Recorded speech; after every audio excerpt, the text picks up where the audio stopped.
L'esplanade des services du gouverneur de la région du Nord était plein de monde le 24 octobre 2016. Ils sont tous venus pour accompagner les familles ainsi fortement touchées par la disparition des leurs le vendredi 21 octobre 2016 dans le train 152 en partance pour Douala. Comme un seul homme, la population de Garoua est venue à cette cérémonie de prière œcuménique.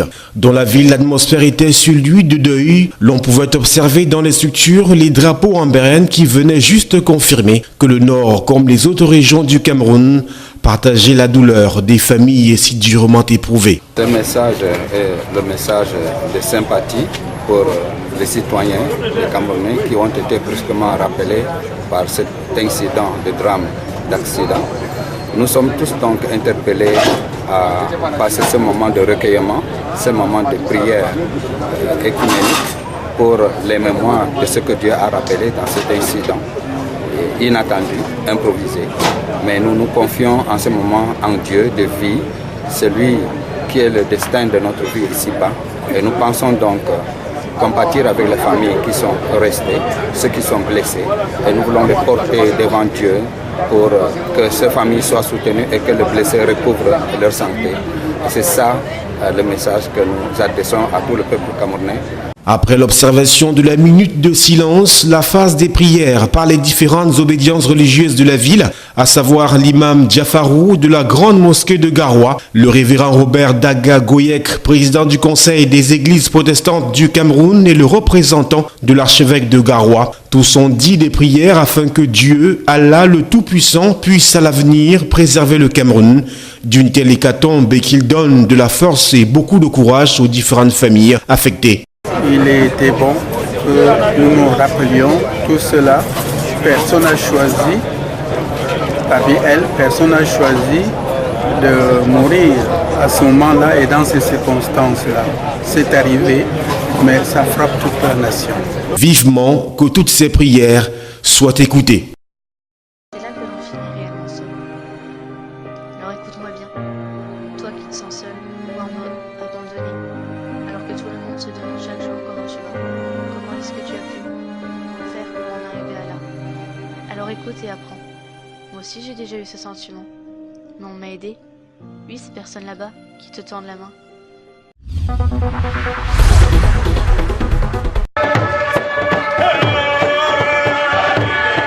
Le bureau régional de la Policeman Wave Association en abrégé POA est opérationnel dans la région de l'extrême nord. Le bureau de cette association des épouses des fonctionnaires de police vient d'être officiellement installé à Maroua par la présidente nationale Philomène Mbargangele. C'était au cours d'une cérémonie sobre qui a pris ses quartiers au cercle municipal de Maroua.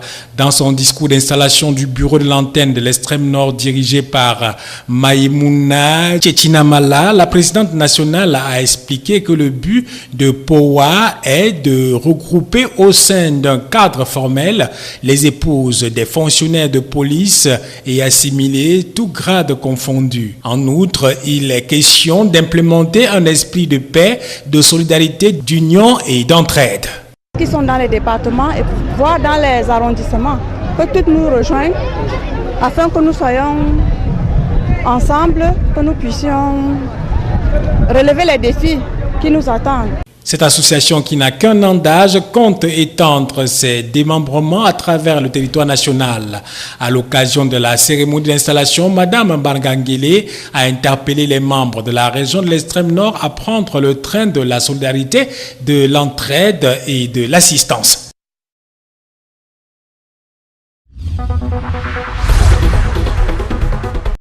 La mise sur pied de l'antenne régionale de l'association des épouses des fonctionnaires de police et assimilés en abrégé POA Police Women Association est effective à Garoua. La cérémonie a eu lieu dimanche dernier à l'esplanade de la délégation régionale de la Sûreté nationale pour le Nord. Une cérémonie présidée par Mme Philomène Mbargangele, présidente nationale de la dite association. Elles sont donc désormais connues les épouses des fonctionnaires de police et assimilés qui vont désormais conduire les destinées de POA dans le Nord. 9 vaillantes femmes ayant à leur tête Mme Tanefo Micheline, épouse du délégué régional de la Sûreté nationale pour le Nord. Elles ont reçu des mains de la présidente nationale le statut et le règlement intérieur de cette association. La POA a pour objectif principal l'entraide, la fraternité, l'assistance et la solidarité pour leur épanouissement en tant que femmes de fonctionnaires de police. Le bureau installé, ces femmes sont désormais outillées afin de mener à bien les objectifs qui sont les leurs. Il faut bien rappeler que la Police Women Association a vu le jour le 16 octobre 2015 à Yaoundé au terme d'une assemblée générale constitutive.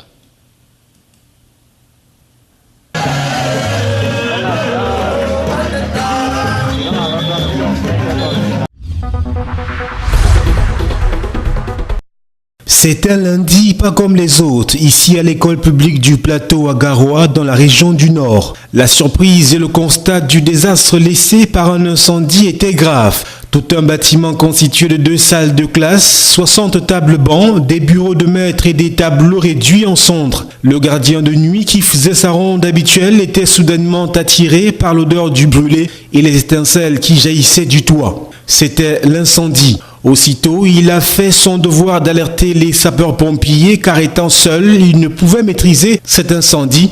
C'est grâce à ces derniers que la gravité de l'incendie a été limitée. Mais le constat est là, l'école publique du plateau de Garoua, qui souffrait déjà du manque de salles de classe, voit encore le calvaire s'accroître. Vraiment, c'est lourd parce qu'on vient de perdre 2 salles de classe alors qu'on en manque déjà 2 salles de classe. Avec tout le contenu, à savoir 60 tables bancs, 2 bureaux de maîtresse, 2 tableaux mobiles et 3 chaises.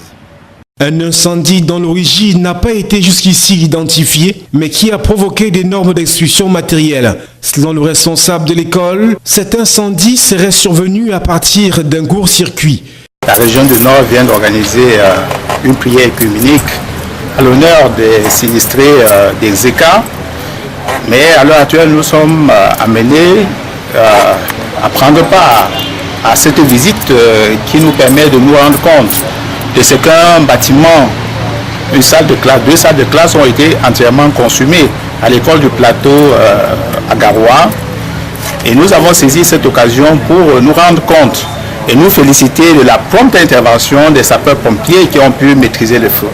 Le secrétaire général des services du gouverneur est venu mesurer l'ampleur des dégâts et des instructions ont été données pour que dans les brefs délais, ces salles de classe puissent être réhabilitées afin que ces enfants qui ont intégré les autres salles de classe puissent rejoindre les leurs.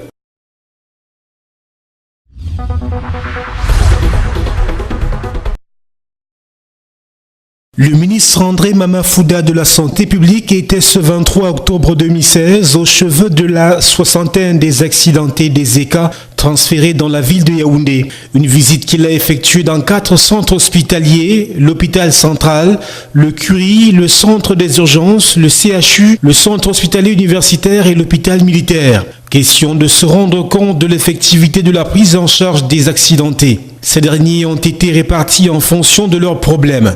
L'hôpital central et le Curie prennent en charge ceux qui ont des problèmes traumatologiques, tandis que le CHU s'occupe de ceux qui ont des douleurs thoraciques et l'hôpital militaire de l'état général des personnes blessées. Pour le moins, les directeurs de ces hôpitaux ont rassuré que le pronostic vital des victimes n'est pas engagé. Cependant, il se pose quelques besoins urgents nécessaires à la prise en charge des blessés, notamment certains matériaux chirurgicaux, l'approvisionnement en produits sanguins et la gestion de la nutrition des accidentés qui ne sont pas encore entrés en contact avec les membres de leur famille. Ils ont également évoqué le problème psychologique des blessés. Il y a effectivement un certain nombre de problèmes qui se posent parce que certains n'ont pas de famille ou bien alors leurs familles ne sont pas présentées.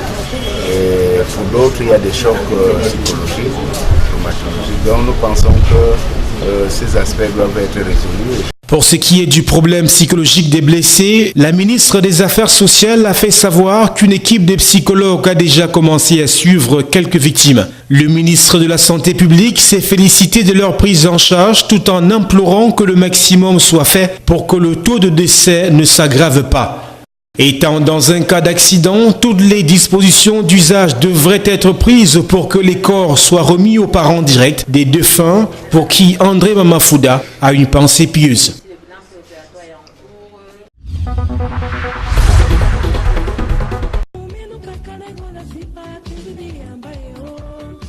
La première édition du festival Makossa aura lieu du 2 au 16 novembre 2016 sous le thème Wake Up Makossa, entendez réveiller le Makossa. C'est ce qui ressort de la conférence de presse donnée à Douala ce 25 octobre 2016 par le comité d'organisation sur convocation de Claudia Bikosso, artiste musicienne, promotrice de l'événement. Il sera question de redonner au Makossa ses lettres de noblesse. Les artistes, nous tous, on a envie que ça marche. Et le fait que la promotrice soit une artiste, ça rend encore les choses faciles. Donc j'ai dû approcher chacun, surtout les aînés, avec beaucoup de respect, leur expliquer le concept, ils ont compris. Voilà pourquoi vous verrez, tout le monde sera là. Vous avez vu, le père Coutier a dit tout à l'heure, il va falloir que les artistes soient compréhensifs. Moi je peux vous dire que les artistes sont compréhensifs.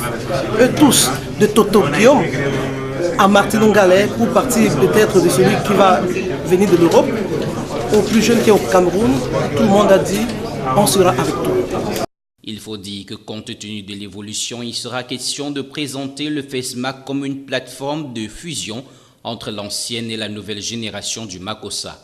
Quant à l'organisation de l'événement, le programme prévoit la participation d'une 60aine d'artistes, pour la plupart des figures emblématiques du Makossa ainsi que des tables rondes.